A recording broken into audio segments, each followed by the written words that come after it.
శ్రీమాత్రే నమ. జయ గురు దత్తాత్రేయ నమ.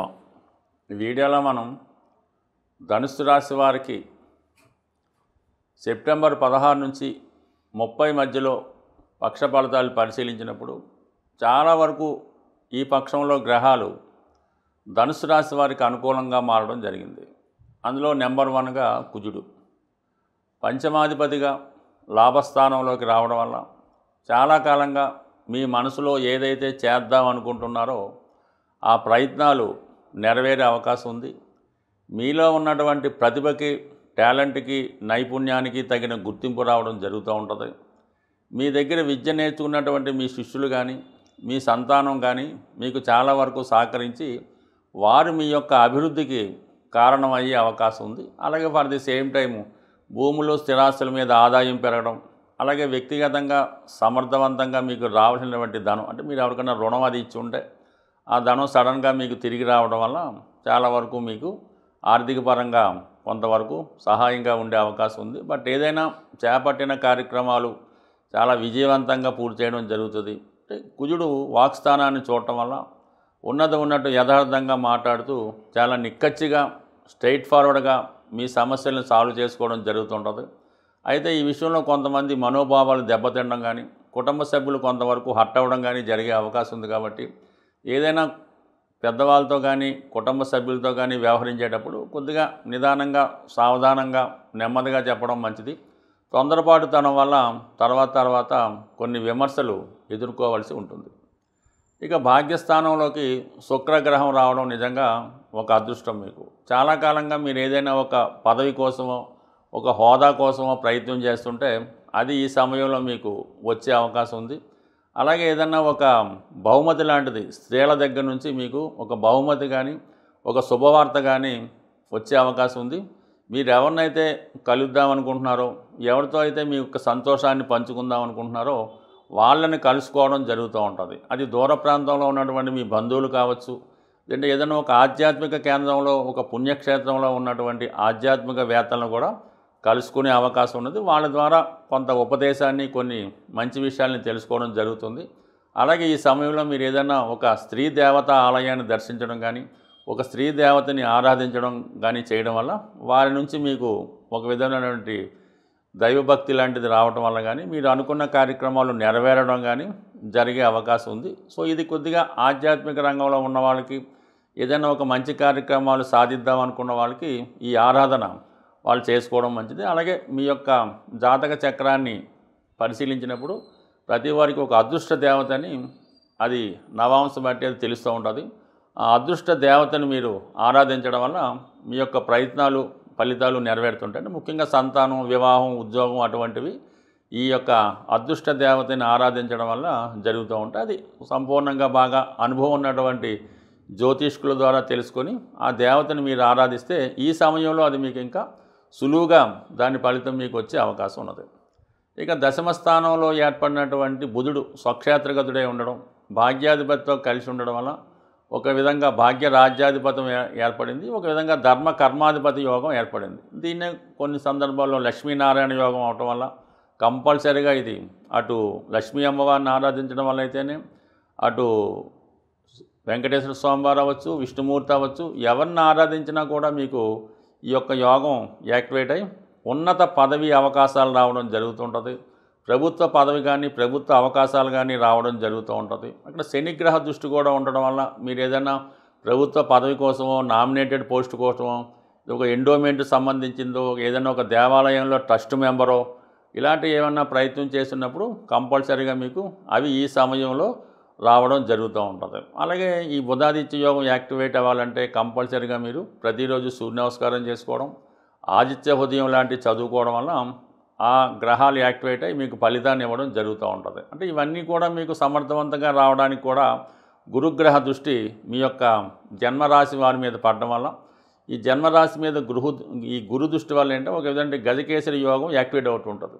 ఈ కారణం వల్ల కూడా మీరు తరచూ ప్రయాణాలు చేయడం, పుణ్యక్షేత్రాలను దర్శించడం, ఏదో విధంగా ధన సంపాదన, అలాగే ఏంటంటే ఈ ప్రభుత్వ కార్యక్రమాలు కానీ, మీ యొక్క వ్యక్తిగత కార్యక్రమాల్లో చాలా బిజీగా ఉండడం కూడా జరుగుతూ ఉంటుంది. ఇవన్నీ ఇంచుమించుగా గ్రహాలన్నీ కూడా చాలా అనుకూలంగా ఉండడం. ఈ రాహు 3వ స్థానంలో ఉన్నప్పుడు పెద్ద పెద్ద వారితో పరిచయాలు ఏర్పడుతూ ఉంటాయన్నమాట. అంటే మీరు ఊహించని విధంగా చాలా ఉన్నత స్థాయిలో ఉన్నవాళ్ళు మీ యొక్క సలహాలు కోరుకుంటూ ఉంటారు. వాళ్ళు ఒక విధంగా మీ అభివృద్ధికి సహాయపడుతూ మీ నుంచి కూడా వారి యొక్క అభివృద్ధికి తగు సలహాలు సూచనలు స్వీకరించడం కూడా జరుగుతూ ఉంటుంది.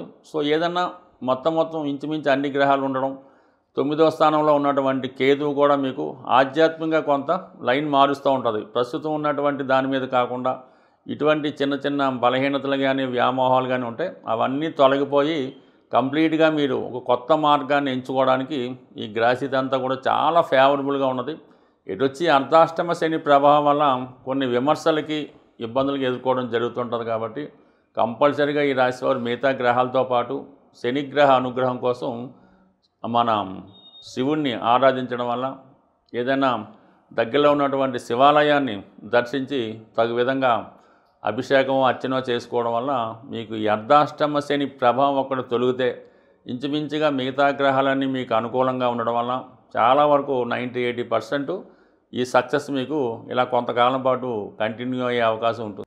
ఏదైనా జ్యోతిష శాస్త్ర ప్రకారం ముఖ్యమైనటువంటి ఉద్యోగం, పెళ్ళి, సంతానం ఇటువంటివి మనకి ఆలస్యం అవుతున్నప్పుడు కంపల్సరిగా దానికి సంబంధించినటువంటి గ్రహాలకి పరిహారం చేసుకోవాల్సి ఉంటుంది. ఇప్పుడు ముఖ్యంగా వివాహం, సంతానం ఈ రెండిటికి పరిష్కారం చేసుకోవాలనుకున్నప్పుడు సులభంగా మీ యొక్క జన్మ జాతకంలో 5వ స్థానాధిపతిని తెలుసుకోవాల్సి ఉంటుంది. ఈ 5వ స్థానాధిపతి అంటేనే మన పూర్వపుణ్యాన్ని ఈ జన్మలో అనుభవించడానికి చేస్తూ ఉంటాడు అన్నమాట. మనకి అసలు పుట్టినప్పుడు జన్మజాతకంలో ఈ పంచమ స్థానం పంచమాధిపతి బలహీనంగా ఉన్నప్పుడు మనకి పెద్దగా పూర్వపుణ్యం లేదని, దాన్ని బట్టి ఈ జన్మలో ఏదైనా పుణ్య కార్యక్రమాలు చేసి పుణ్యం సంపాదించుకుంటే తప్ప అదృష్టవశాత్తు పెద్దగా ఏమీ కలిసి వచ్చేది ఉండదు. కాబట్టి కంపల్సరిగా ప్రధానంగా మరి ఈ సంతాన విషయంలో అంటే పెళ్ళి కంపల్సరీ, ఇది ధర్మ కార్యక్రమం. కాబట్టి అసలు వివాహం అన్నదే సంతానం కొరకు, సత్సంతానం. కానీ మన పెద్దల్ని పుణ్యలోకాలకు పంపించడానికి ఈ వివాహం అనే సంకల్పాన్ని పెట్టడం జరిగింది. ఈ వివాహం జరగకపోయినా, వివాహం అయి పిల్లలు కలగకపోయినా మరి మీ జాతకంలో పూర్వపుణ్య స్థానాధిపతి తీసుకొని ఆ పూర్వపుణ్య స్థానాధిపతి ఏ పాపగ్రహంతో కలిసి ఉన్నాడా, లేదంటే ఏదన్నా ఇంకొక శుభగ్రహంతో కలిసి ఉన్నాడా అన్నది తెలుసుకొని ఆ కలిసి ఉన్నటువంటి పాపగ్రహానికి మనం కంపల్సరిగా పరిహారం చేసుకుంటూ మన పూర్వపుణ్య స్థానానికి సంబంధించినటువంటి గ్రహానికి కూడా పరిహారం చేసుకోవాల్సి ఉంటుంది. అంటే పూర్వపుణ్య స్థానాధిపతి పంచమాధిపతి బలం చెందాలంటే దానం రూపంలో దాన్ని ఇంప్రూవ్ చేసుకోవాల్సి ఉంటుంది. అంటే అది భూదానమా, గోదానమా, సువర్ణదానమా, ఏదన్నా సరే మీ యొక్క స్థాయిని బట్టి పంచమాధిపతికి దానం రూపంలో బలం చేసుకుంటే పూర్వపుణ్యం జనరేట్ అవుతుంది. అయితే దానికి ఒక పాపగ్రహం చూసినా, ఒక పాపగ్రహం కలిసి ఉన్నా ఆ పాపగ్రహానికి పరిహారం చేయాలి. అంటే దానికి దానం రూపంలో కాకుండా ఆ గ్రహానికి జపం చేయించడం వల్ల కానీ, లేదంటే ఆ గ్రహానికి సంబంధించినటువంటి దేవతని ఆరాధించి హోమం, అంటే జపంతో పాటు జపము, దానం, తర్పణం, హోమం ఇవన్నీ చేయించుకోవడం వల్ల ఆ గ్రహం సంతృప్తి చెంది మీకు శీఘ్ర ఫలితాన్ని ఇవ్వడం జరుగుతూ ఉంటుంది.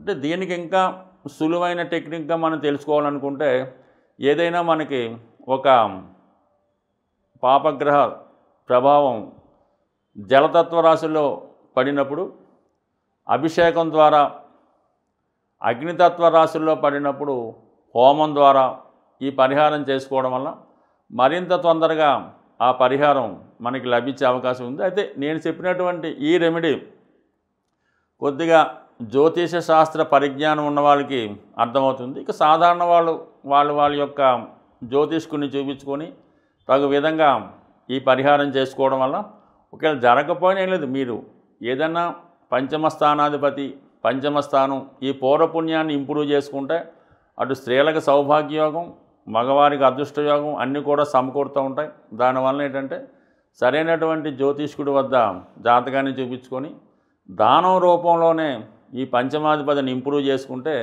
మీ యొక్క పూర్వపుణ్యం జనరేట్ అయ్యి ఈ జన్మలో జరగవలసినటువంటి ముఖ్యమైన కార్యక్రమాలు జరిగే అవకాశం ఉంది. స్వస్తి.